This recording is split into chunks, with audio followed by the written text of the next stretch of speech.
Welcome to Carrying Wayward, a supernatural podcast for fans who aren't ready to let go and newcomers to the series who are ready to jump in. I'm Drew Schulman. And I'm Marie Vigourou.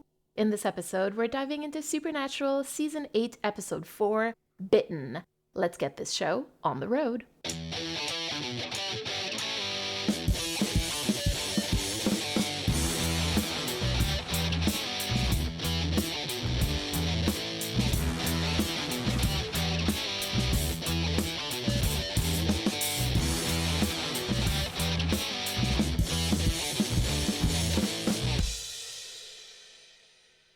I will be at New Jersey Con from May 17th to 19th, and we basically wanted to do something special for people who would want to save on some shipping costs and who are interested in our merch and will be going to New Jersey Con. Like we said last week, we're not going to have a booth because that wasn't the goal of the trip, and we won't be selling merch there. However, if you buy merch in advance, it would be my pleasure to meet up with you at the con to be able to deliver it to you. We have actually right now a post on Coffee and Patreon that explains all of the details. So again, if you're going to New Jersey Con and you would like a Carrying Wayward pin, a tote, or a print, or all three, and you don't want to pay for shipping, just head over to carryingwayward.com.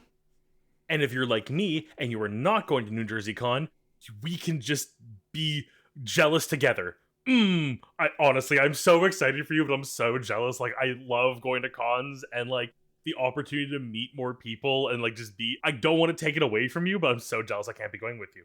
If you are going to New Jersey Con, come and see me if you see me. I'm going to be hopefully recognizable. I'm going to have like stuff on me that's going to show who I am. So please like come and see me. It would be my pleasure.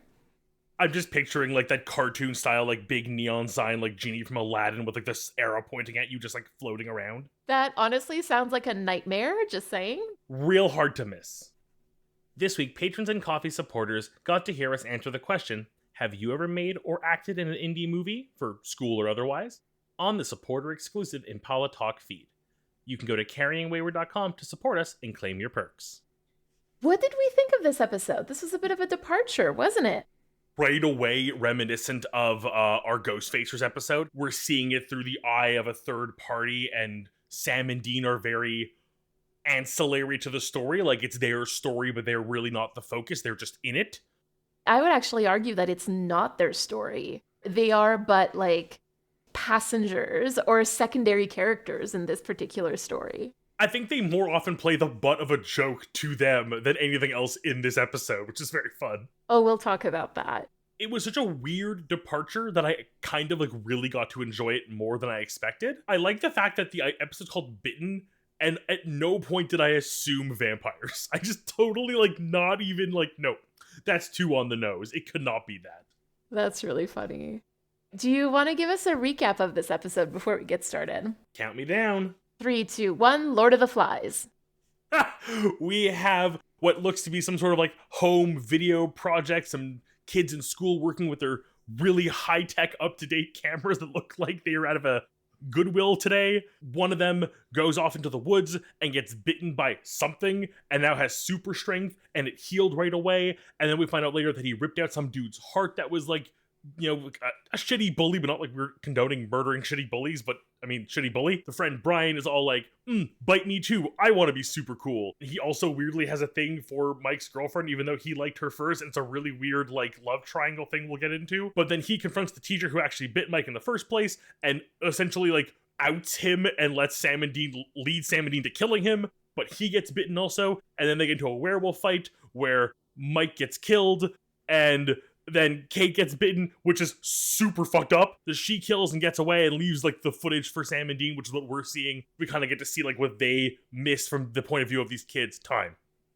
I love how they chose to tell this story. It is so like of its time in the best of ways. Because we often talk about Supernatural as being very of its time in like kind of a very cringy way. But here we're actually able to say, oh my God, it is of its time. Like, I look at it with nostalgia. I'm like, this was my youth. Like, this was my early 20s, you know? I feel this, like, as a film student, like, the walking around with a camera and, like, looking for what to film and, like, trying to figure out your next project, some of that hit way too close to home for me. This episode was written by Robbie Thompson, directed by Thomas J. Wright, and it originally aired on October 24th, 2012. For what I assume they were going for, which was that found footage, like Blair Witch thing, they did it right. This feels like the way it was meant to be done. So first, I do want to say that because of the format of this particular episode of Supernatural, we're just not going to have that much of a long game. Like, we just don't have that much of a story time either. But we're going to get to that in a minute. I think it's nice once in a while to have these odd episodes or these weirder structures, because it allows us to do something a little different and weird. I'm looking forward to this recording as much as I enjoyed the episode. So we meet Kate, which is cool, although, the circumstances of that meeting are truly awful. I'm sorry, the way you say that, it makes it sound like we meet her again. I just said we meet Kate. That's all. I had completely written this off. Like, as far as, like, one-off characters who get away and we sort of just, like, let them linger, like the Antichrist and the Rougarou child, I have convinced are, like, some sort of, like, West Coast X-Men style team. Absolutely love that I spend hours taking these notes and you're like, what? Hey, your notes are valid, but it just goes to show the show has trained me to not expect one-off characters like that to show up unless we get a little more out of them. She seemed a lot more Antichrist than she did Charlie on the scale of stay and go. I totally understand that. We get a werewolf coming back? Hell yes. Kate wants to be a lawyer, which made me think of our Sammy boy, obviously, and just like him, her university journey is cut short because her romantic partner is murdered. I definitely made the lawyer connection and the idea of, like, school being ended, but the idea that it was ended in the same way of, like, what we would consider a monster killing her lover? Huh. And then she has to go in order to, live in a world full of monsters on her own. She has to leave everything behind, the same way that Sam did in those first seasons. My enjoyment of this episode has just tripled in knowing that Kate isn't just theoretically gone like I expected. So we do get some new lore about werewolves and how the ones that are turned up to like 4 generations from pureblood are less feral and can transform like before, during, and after the lunar cycle. As far as retconning your own lore goes, not a terrible way to do it. I mean, I feel like this is really in line with the whole like John was a bad hunter and just didn't teach his sons properly. And so they are now like having to reevaluate all of the lore that he's ever taught them. Any chance to call out John's terrible abilities as hunting is great. But it gives me hope deep down that maybe we never actually see them transform. We see like some like hints of it with the claws and the teeth, but we never see a full transformation. Maybe they get to be more wolf-like. I know they don't, but I can dream it. I don't want to set unrealistic expectations for you. Don't worry, I know it's not happening, but I can dream.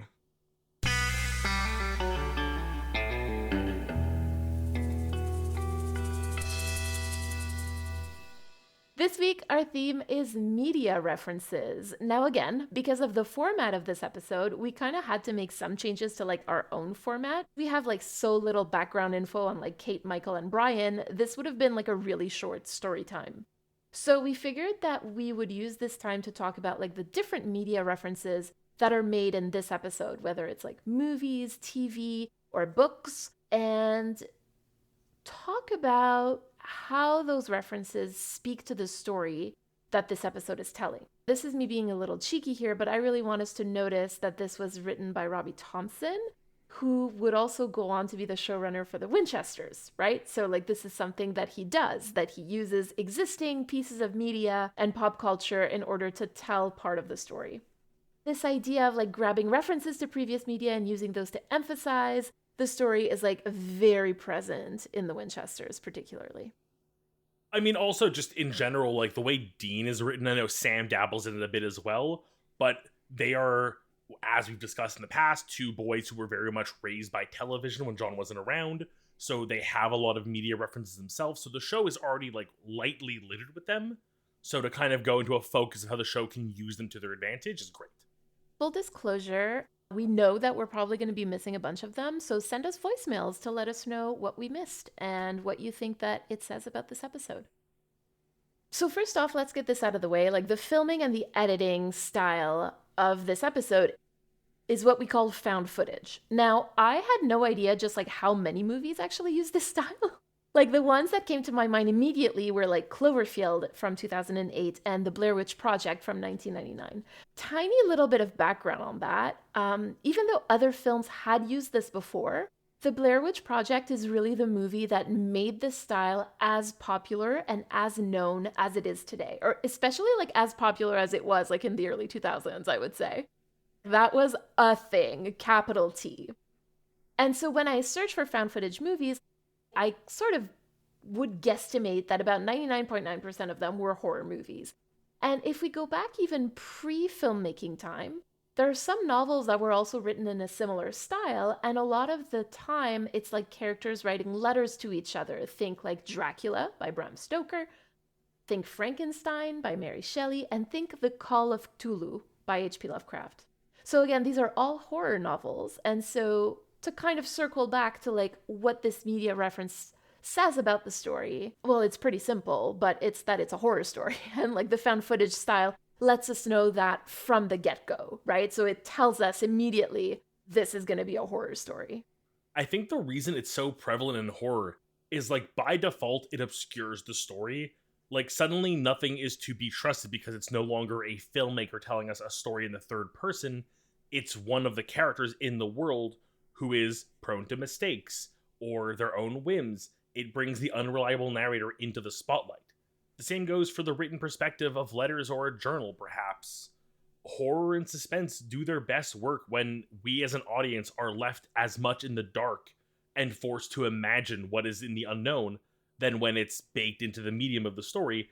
It allows us to better connect with the characters who are feeling the same way we're feeling versus that third-person perspective you usually get in a film. Arguably, even a third person is never really removed from the story being told, right? Like the way that even an omnipotent narrator would tell a story shows what this narrator believes in and what they value. To kind of come back to what you were saying about the unreliable narrator being a third person, I do want to highlight that this is, again, something that happens in the Winchesters. You know, think about who is narrating the story in this series. Think about how it's done. Didn't know that we were going to do a whole episode on the Winchesters. I mean, like, that's one of those things where it's, like, over my head. Like, I don't know what you're referring to when you say unreliable narrator. Is it John? I don't know. I don't know. Is it Dean? Is it Sam? Who knows? Is it Cass? Is it the ghost of Bobby? Maybe. The footage is actually filmed by the three of them, right?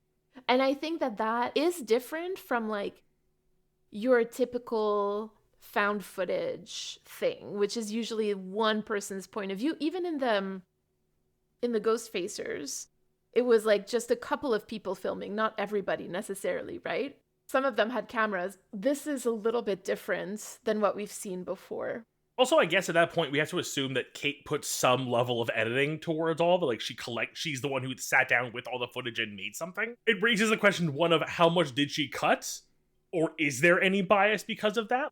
This is her prerogative. That's what storytellers do. That is literally what Robbie Thompson did when he wrote the story. That is what, Mary Shelley did when she wrote Frankenstein. Like, that is just what storytellers do. They pick and choose what they want to show. So at the beginning of the episode, Kate mentions the movie Last Year at Marienbad, which is a French film from 1961 directed by Alain Resnais.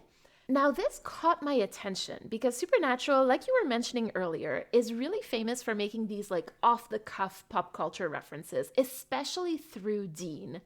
But it's rare that they're gonna name drop something like this. Like, Dean will mention like, oh yeah, this character from this obscure B movie. But like Last Year on Marienbad, like that is a title and then they talk about it a little bit. So like that's different from the kind of pop culture references that we usually get.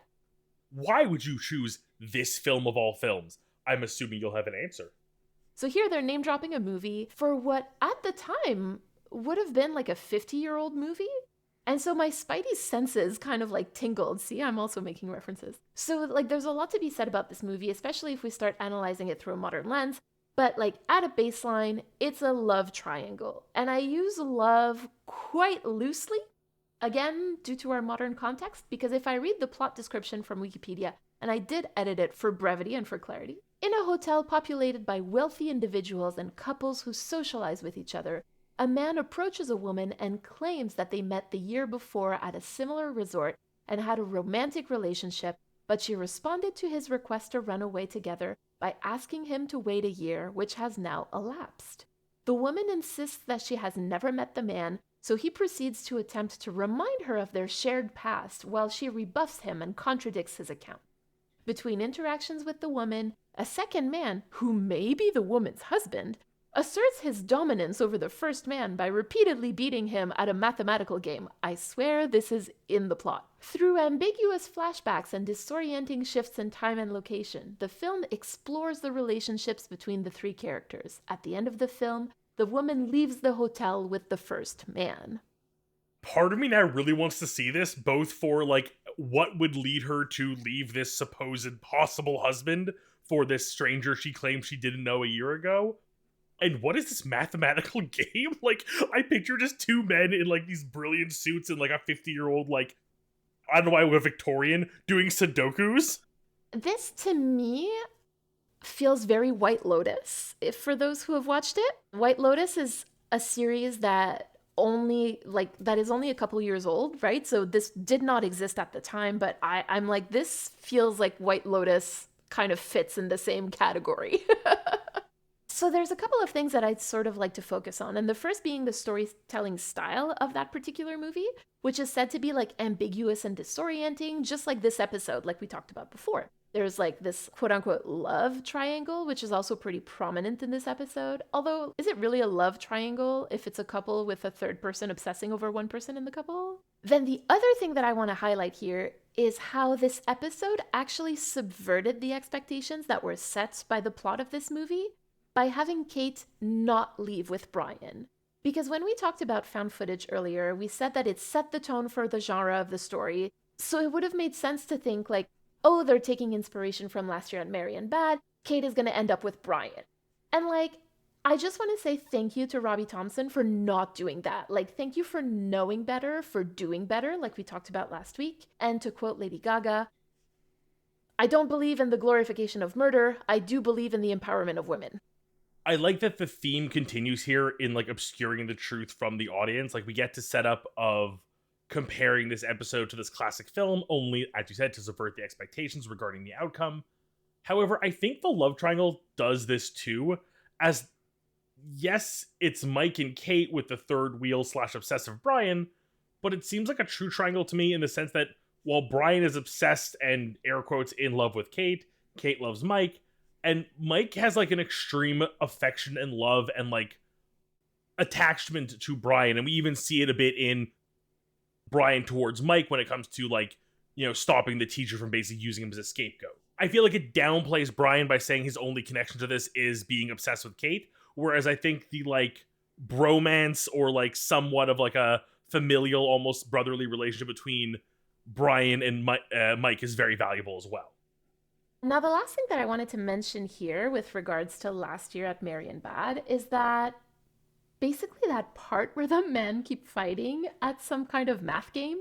And it made me think of like the commentary on masculinity, which really feeds super well into the third media reference that I want to talk about, which is Lord of the Flies. Professor Ludensky, who turns out to be a werewolf in the end, he's teaching Lord of the Flies, and later in the episode, Brian says that he doesn't want to be Piggy. I personally really see that as a commentary about masculinity, especially about, like, nice, nerdy guys, right?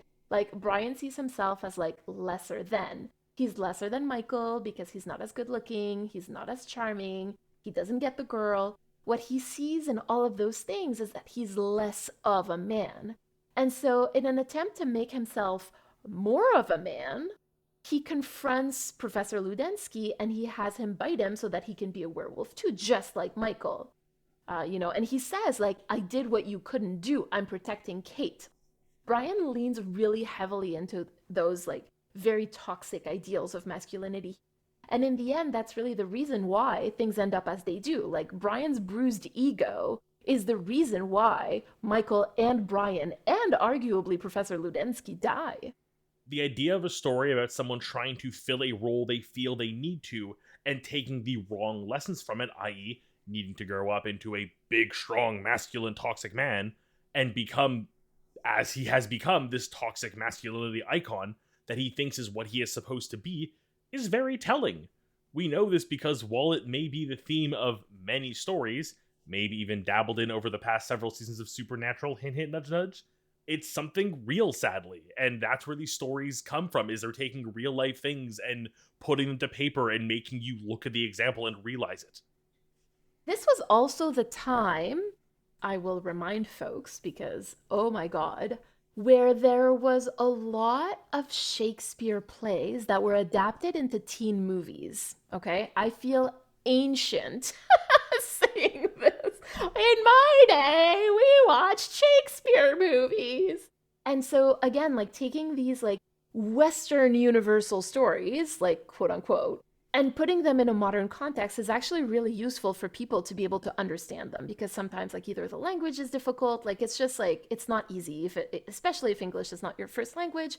So like to put those in a like plain English speaking, like relatable environment allows you to connect with stories that otherwise like you might have more trouble connecting with. And so I think that this is exactly what's happening here. Like this story was an adaptation of many other stories that were told in the past, but told in such a way that it was relatable for the audiences of the time. And that's why I keep saying this is so of its time.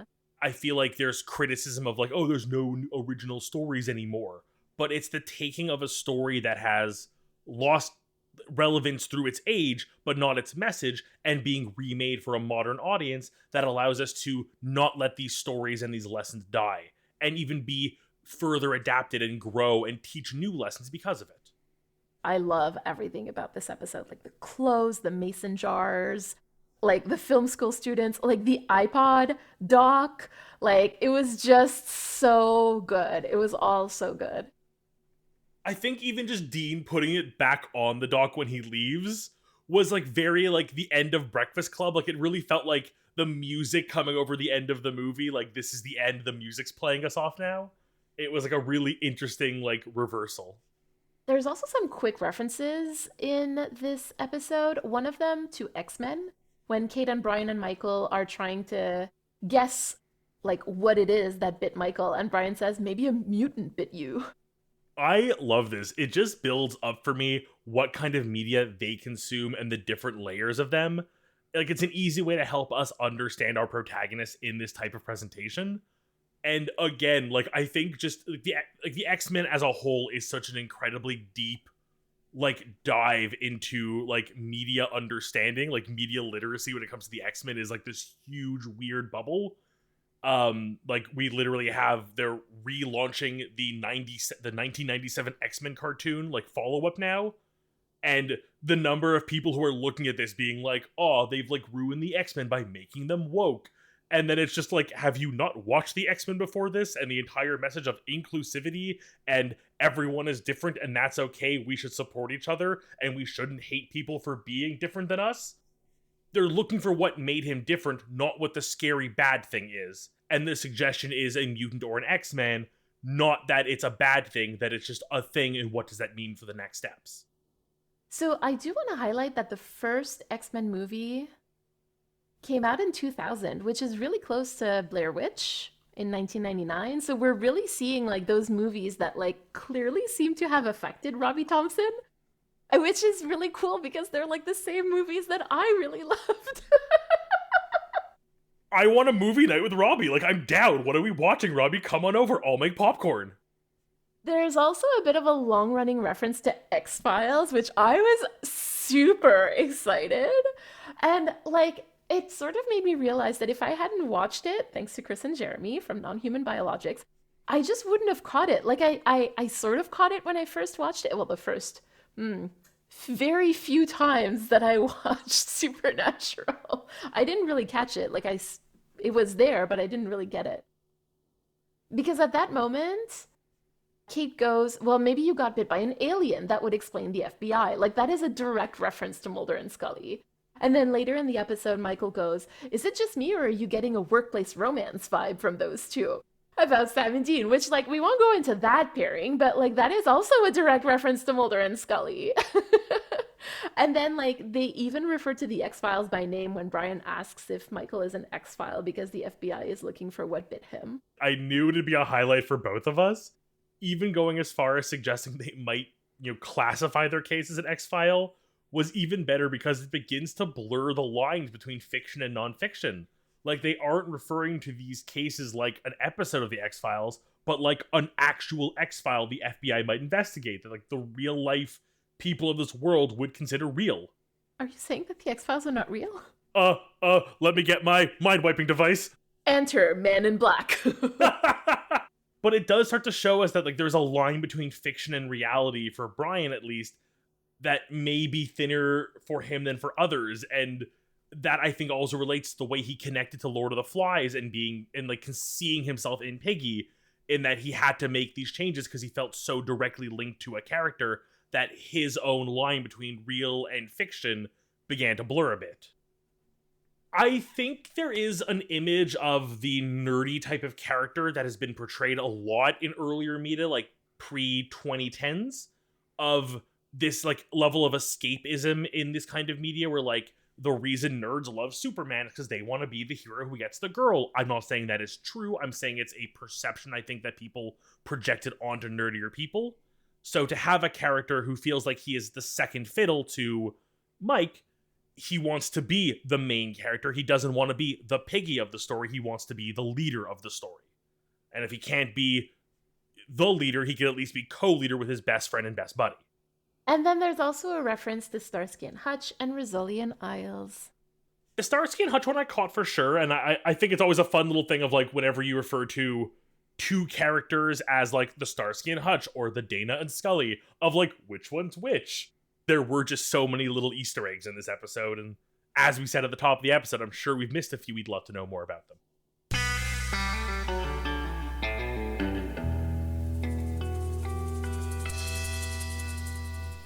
So this week we've had our critical talk in the first half of the episode, so I'm not going to add to that. But I would love to do a quick story time discussion about the little bit of time where we do get Sam and Dean and we get out of the found footage technique and like back into our usual storytelling style at the very end. Because something very important, and I would argue unusual, actually happens. So like the brothers find the apartment, they find the bodies, the blood, the gore, the footage. They watch it, they piece everything together, and then Sam goes, all right, so what, she's got like half a day jump on us? Like he's really assuming that they're just gonna go and like stalk and hunt her at this point, right? And he makes that assumption because it's usually what Dean does. He's like, rah, rah, a monster is a monster, we kill monsters. But like this time, Dean is just like, meh. And Sam sees this and he goes, well, look, Kate's right. Like she hasn't hurt anybody, well, anybody human at least. And this is where we should all be very surprised that Dean says, yeah, she didn't. She didn't choose this. Let's give her a shot. Like, what?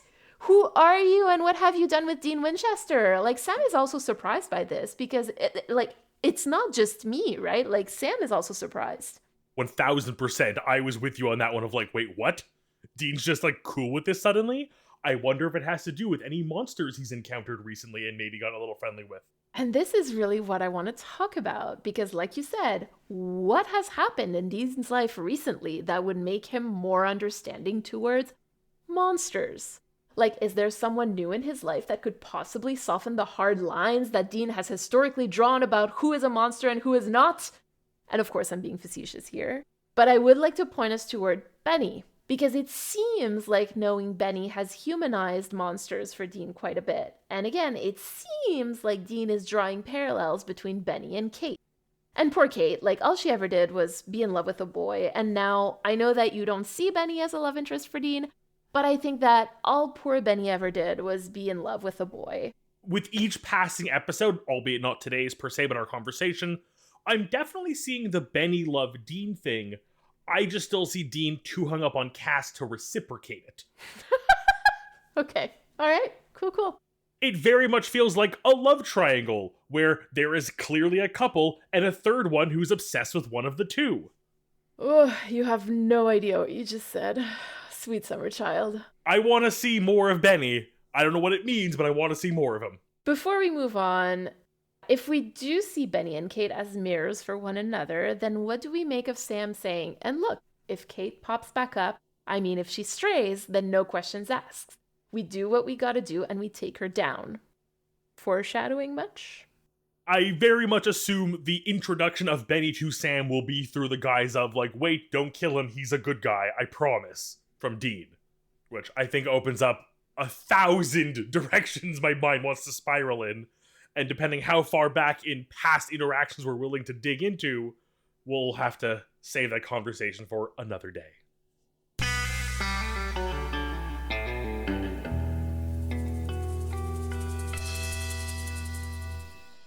This week we have a message from Ruby, and before we listen to it, we want to remind you to send us a 3-minute voicemail to respond to anything we discussed today or to ask us a question. You can use the recording app on your phone and email us the recording at carryingwayward@gmail.com.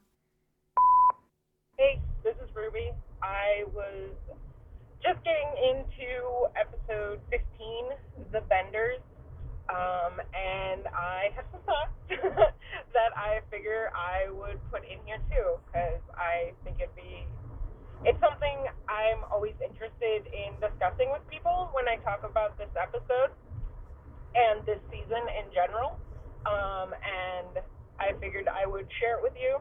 I don't know, maybe you would also find it interesting to discuss, but I feel you guys were talking about this episode having the theme of the evilness of mankind or the duality of man, and I feel like just looking at this episode makes that conversation a little bit difficult, because I feel like this episode isn't so much starting a conversation as it is continuing one, because if you look at where it comes in the first season of Supernatural, we just had the episode with Max. We just had the episode where we're starting to talk about Sammy and his powers. We also had Faith, the episode Faith in this season, and I feel like this episode is just another one in a long conversation of, is what the brothers are doing, is it actually good? Is them hunting things, saving people, actually them doing the most good, or is it just we were trained to be hunters, to be killers of evil things, and this person is doing an evil thing? At what point does that person become a monster? It's also kind of continuing the conversation from Faith of, who gets to decide who lives and dies. The Benders are taking people, they're kidnapping them, they're killing them. Obviously, we are led in this episode to believe that is wrong. Why is that wrong when it's portrayed almost as a good thing that the policewoman kills one of them at the end, kills the man who killed her brother? Why is it okay that Dean wanted to kill Max?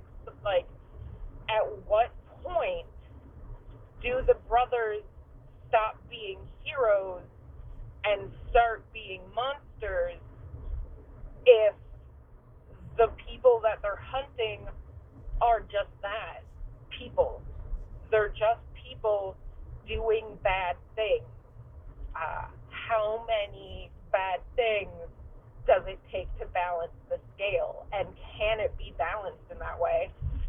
I feel like that's kind of a thing that's in conversation this whole season, and in lesser ways in conversation the whole show, at least till season 5 when they change showrunners and it gets a little messy for a while. But yeah, it's one of those conversations I find very interesting to have with other viewers of the show, because I feel like so many of the episodes, especially of the first season, are also having that conversation, even if it wasn't necessarily intended. So yeah, that's my piece. Bye. Ruby, thank you for the message. Right away, like the first thing that comes to mind is that we just spent an episode talking about literally Kate, who is this character who she admits to killing somebody. She essentially put footage of herself killing somebody and gave it to a pair of hunters. Like you said, the show has had this conversation with us and for us for so long. And as we enter this season, season 8, I feel like it's a conversation that's almost like resurfaced more, in that we have Benny, who Dean seems to trust and see like good in and has a positive relationship with, despite the fact that we know he's a monster. We have Kate, who just killed basically, but you know, like as they said, didn't kill any humans. And then it raises the question of like, where do you draw that line? Because personally, I think the family in the Benders is on a scale of human to monster, closer to the monster end of the scale than a werewolf who's doing this out of like basically a curse or disease upon them, and not because they like it. You know, we looked at last episode or a few episodes ago with the people who received the organ transplants and were continuing this trend because it made them stronger and better. You know, like they're choosing to do it. Like there's so much nuance to this. And for me, I think the thing you raise the most is, well, I don't think I can sit here and say what Sam and Dean do is bad or makes them bad people. I think ultimately they are doing a good for the universe on the karmic scales.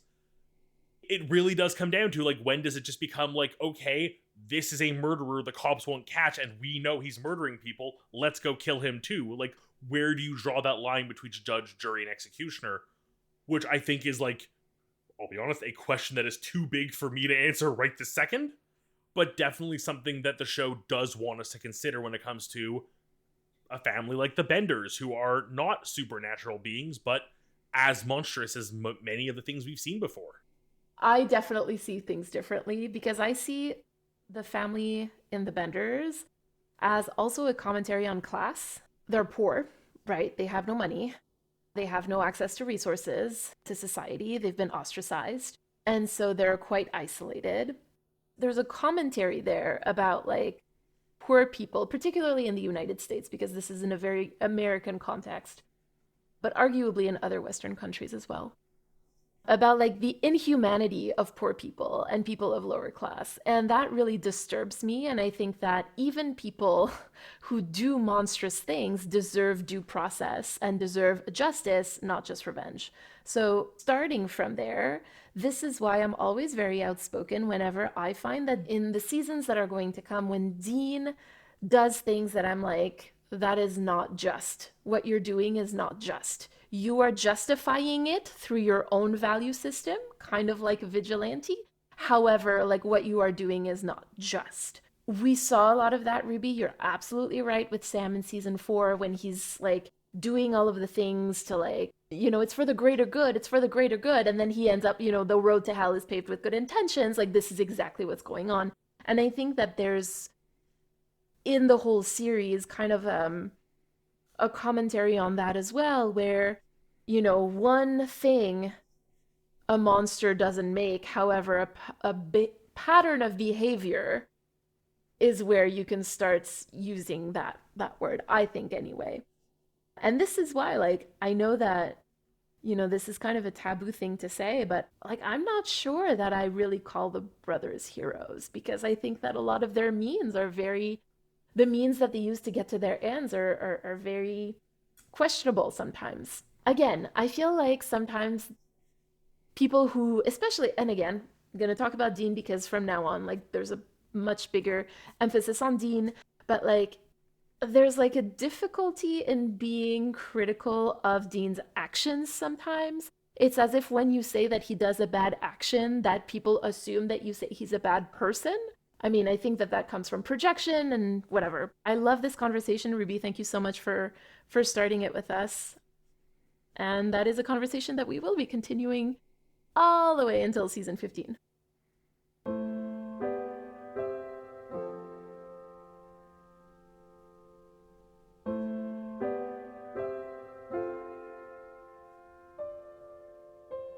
So after this lively conversation, do you have any reflection and call to action? I do, and to kind of take a sampling from this episode and kind of going at it from a slightly different angle than usual, I almost want to use this as a moment to reflect on my own consumption of media and how it, like, media consumption, I think we all do this, or a lot of people I know do this, not to generalize, but, like, it affects my mood and how I go about my days. Like, I've definitely had nights where I've been in, like, a bad mood and I put on a show that I, like, just need to get through, and because it's not something I enjoy, I, like, just get myself into a deeper pit. Or I've been the reverse, where I need a good cry and I find a movie that I know will just push me over the edge and let me get my emotions out. The media I consume does affect my day-to-day, like, going-ons, and my call to action is to be more aware of this. And I mean, even just as a positive, like, when I know I need a pick-me-up, know the shows that'll pick me up and give me the little bit of joy I need a day when I'm having an off day. On my end, this episode has made me feel called to just watch more movies, honestly. Like, storytelling is like one of those things that you understand better and better the more stories you, like, consume. I don't know, it just made me wanna consume more.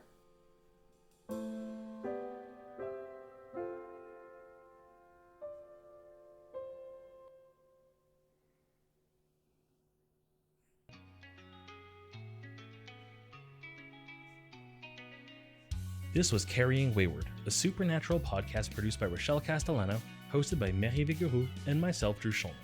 Thank you to everyone supporting us on Ko-fi or Patreon, especially our bunker supporters, Elle, Jeremiah Thomas, and Simone. We'd also like to thank Jake Lionheart for our music, and Jacqueline Tucci for additional sound editing. Head over to carryingwayward.com to become a patron or a Ko-fi subscriber, and for our merch store and socials. And rate us a review on Apple Podcasts. Carry on, our wayward friends.